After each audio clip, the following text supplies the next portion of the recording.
خنجر چلے کسی پہ تڑپتے ہیں ہم امیر، سارے جہاں کا درد ہماری جگر میں ہے۔ اگر یہ رفق نہیں ہے، اگر یہ ہمدردی نہیں ہے، اگر کسی کو دکھ میں دیکھ کر آپ تڑپ نہیں اٹھتے، اگر اس کی مدد کرنے پر قادر ہو اور نہیں کرتے تو کل خیر سے محروم ہے۔ پڑھے جاؤ نمازیں اور تہجدیں، کچھ حاصل نہیں ہوگا۔ اس پر جو آخری آیت قرآن کی ہے، لن تنالوا البر حتى تنفقوا مما تحبون، اس سے زیادہ کیٹیگوریکل سٹیٹمنٹ اور کیا چاہیے؟ لن کے ساتھ جو نفی ہوتی ہے فعل مضارع میں، انتہائی مؤکد، ہرگز نہیں پہنچ سکتے نیکی کے مقام کو جب تک کہ خرچ نہ کرو ان میں سے جو چیزیں تمہیں پسند ہیں۔ فرش التراب يضمني۔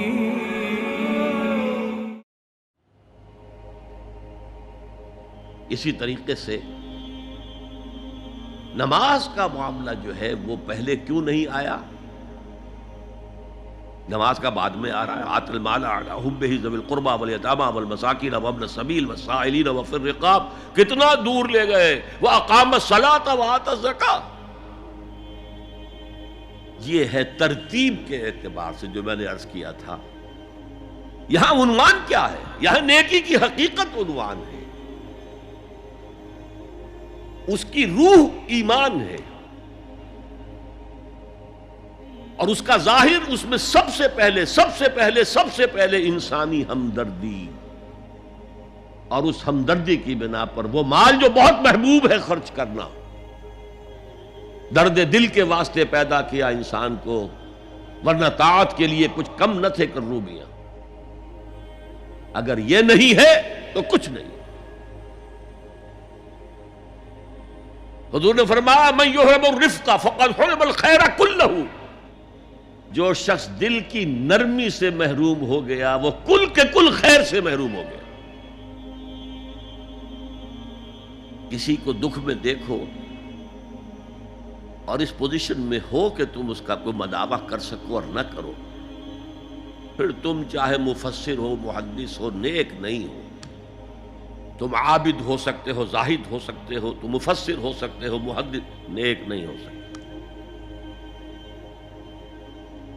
من یحرم الرفق، رفق کہتے ہیں نرمی، رفیق ہمارا ساتھی، دمساز۔ ظاہر بات ہے آپ کو دکھ ہوگا، آپ کے رفیق جو ہے اس کے اپنے دل میں محسوس کرے گا آپ کے درد کو۔ ہمدرد کسے کہتے ہیں؟ ہمدرد، ان کا درد مشترک ہے۔ ہم عصر، ایک زمانے کے لوگ، ہم جماعت، ایک جماعت میں پڑھنے والے، ہم درد۔ خنجر چلے کسی پہ تڑپتے ہیں ہم امیر، سارے جہاں کا درد ہماری جگر میں ہے۔ اگر یہ رفق نہیں ہے، اگر یہ ہمدردی نہیں ہے، اگر کسی کو دکھ میں دیکھ کر آپ تڑپ نہیں اٹھتے، اگر اس کی مدد کرنے پر قادر ہو اور نہیں کرتے تو کل خیر سے محروم ہے۔ پڑھے جاؤ نمازیں اور تہجدیں، کچھ حاصل نہیں ہوگا۔ اس پر جو آخری آیت قرآن کی ہے، لن تنالوا البر حتى تنفقوا مما تحبون، اس سے زیادہ کیٹیگوریکل سٹیٹمنٹ اور کیا چاہیے؟ لن کے ساتھ جو نفی ہوتی ہے فعل مضارع میں، انتہائی مؤکد، ہرگز نہیں پہنچ سکتے نیکی کے مقام کو جب تک کہ خرچ نہ کرو ان میں سے جو چیزیں تمہیں پسند ہیں۔ قمیض پھٹ گئی ہے، بوسیدہ دے دو کسی کو، یہ نہیں ہے خیرات و صدقات، بلکہ جو تمہیں محبوب ہو۔ لن تنالوا البر، بر کے مقام تک نہیں پہنچ سکتے۔ پھر میں کہہ رہا ہوں، عابد ہو سکتے ہو، زاہد ہو سکتے ہو، علم کا معاملہ ہے، محدث ہو سکتے ہو، مفسر ہو سکتے ہو، فقیہ ہو سکتے ہو، مفتی ہو سکتے ہو، سب کچھ ہو سکتے ہو، قرآن مجید کی روح سے نیک نہیں کہلا سکتے۔ وآت المال علی حبہ، اب اس میں جو ترتیب میں نے کہا تھا، الاقرب فالاقرب، الاقرب فالاقرب، سب سے پہلے ذوی القربیٰ، اور اس میں اکثر و بیشتر ہم سے کوتاہی ہوتی ہے۔ دور دراز کے لوگوں کے ساتھ نیکی ہو رہی ہے، سگے بھائی کی بیوہ اور یتیم بچے جو ہیں وہ محروم ہیں، انہوں نے اس وقت یہ کر دیا تھا، یہ کر دیا تھا، ظاہر بات ہے کہ رشتہ داروں سے تو شکایتیں ہوتی ہیں، یہ تو ہمیشہ ہمارے مخالف رہے ہیں جی، ان کی ہم کیسے مدد کریں؟ اگر تو اللہ کے لیے دینا ہے تو پہلا حق ان کا ہے۔ من احب للہ وابغض للہ واعطى للہ ومنع للہ، اللہ کے لیے دیا ہے اگر تو اپنے اس نفس کے جو انتقام کا جذبہ ہے اس کو کچلو، اور جس کا سب سے پہلا حق ہے اس کو پہنچاؤ، حق بحقدار رسید، ذوی القربى والیتامى، جو بے سہارا رہ گئے، باپ کا سایہ نہ رہا، والمساکین، مساکین کسے کہتے ہیں؟ مسکنت کہتے ہیں کم ہمتی۔ آپ کو معلوم ہے آج کل ایک مرض کہلاتا ہے نیورستھینیا،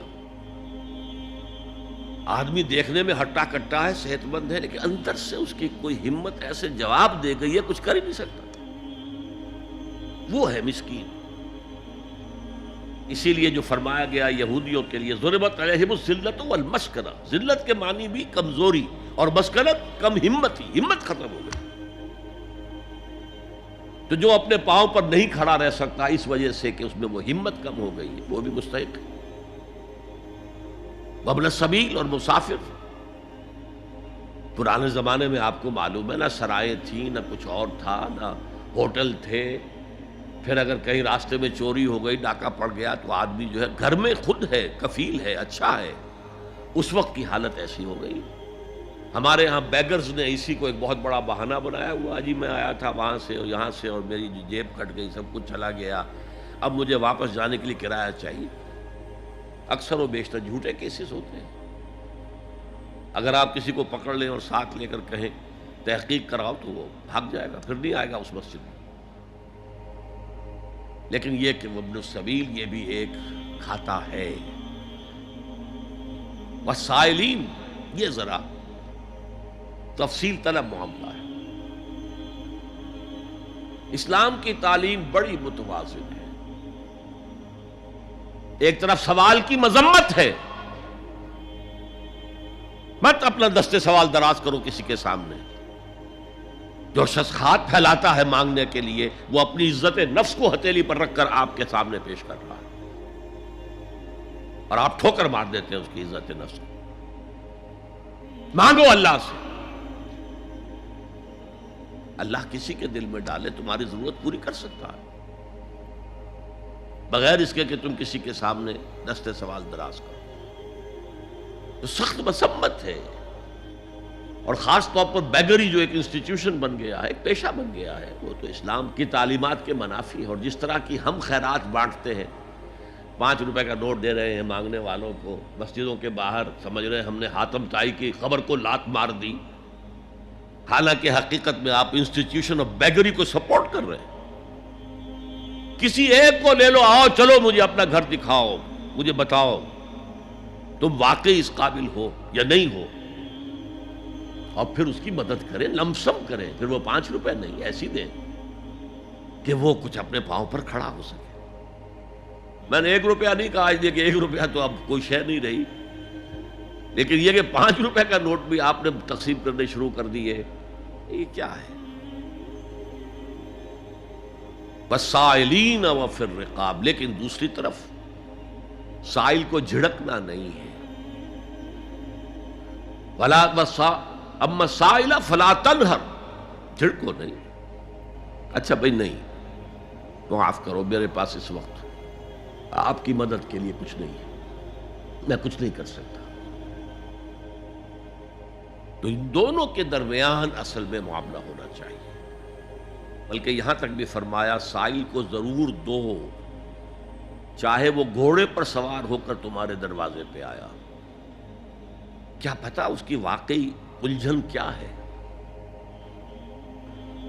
تو سوال کی مذمت اور سائل کو جھڑکنے کی ممانعت، حتی الامکان خالی ہاتھ نہ لوٹاؤ۔ اس نے اپنی عزت نفس اپنی ہتھیلی پر رکھ کر تمہاری سامنے پیش کر دیا، اسے ٹھوکر نہ مارو۔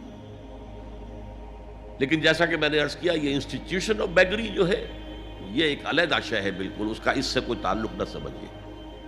وفی الرقاب، رقاب جمع ہے رقبہ، گردن، فک رقبۃ او اطعام فی یوم ذی مسغبۃ یتیما ذا مقربۃ او مسکینا ذا متربہ۔ فک رقبۃ، کسی کی گردن چھڑا دینا۔ اس وقت سب سے بڑی اپلیکیشن اس کی تھی غلاموں کو، کنیزوں کو اپنے پیسے سے خرید کر آزاد کر دینا۔ بہت بڑی نیکی، بہت بڑی نیکی۔ اور حضرت ابو بکر رضی اللہ تعالیٰ عنہ کے دفتر فضائل میں سب سے اونچا کام یہ ہے کہ جن غلاموں کو، جن کنیزوں کو ستایا جا رہا تھا، دیئر اونرز، دیئر ماسٹرز، ان کے آقا کو حق حاصل تھا، جو چاہے کریں ان کے ساتھ، قتل کر دے، کوئی پوچھنے والا نہیں ہے۔ میں پہلے بھی عرض کر چکا ہوں، میری ملکیت ہے، جیسے میری بکری میری ملکیت ہے، میں نے اس کو ذبح کیا، گوشت کھا لیا، تم کون ہوتے ہو پوچھنے والے؟ میرا غلام تھا، میں نے قتل کر دیا، تم کون ہو پوچھنے والے؟ ان کو حضرت ابو بکر نے خرید کر آزاد کیا اور منہ مانگے دام دیے۔ حضرت بلال کے لیے امیہ ابن خلف نے اتنی بڑی رقم مانگی، حضرت ابو بکر نے کہا ٹھیک ہے لو۔ باپ نے کہا بھی ابو قحافہ نے، ابو بکر کو کوئی غلام خریدنا ہی تھا تو کوئی طاقتور آدمی جو کام آ سکے کہیں، اس کو خریدنا چاہیے۔ مجھے کیا پتا ابو بکر کس لیے خرید رہا اور کس کے لیے خرید رہا۔ آج کے دور میں اس کی اپلیکیشن ہوگی، کوئی شخص جو ہے اگر قرض میں اس طرح جکڑا جائے کہ لاکھ ہاتھ پاؤں مارے نکل نہیں سکتا، اس کو کوئی لمپ سم مدد دے کر اس قابل کیا جائے کہ وہ پھر اپنے پاؤں پر کھڑا ہو جائے۔ یہ نہیں کہ اسے آپ ہر مہینے کچھ رقم دیتے رہے مینٹیننس کے لیے، نہیں، اس سے تو وہ اسی پوزیشن میں رہے گا۔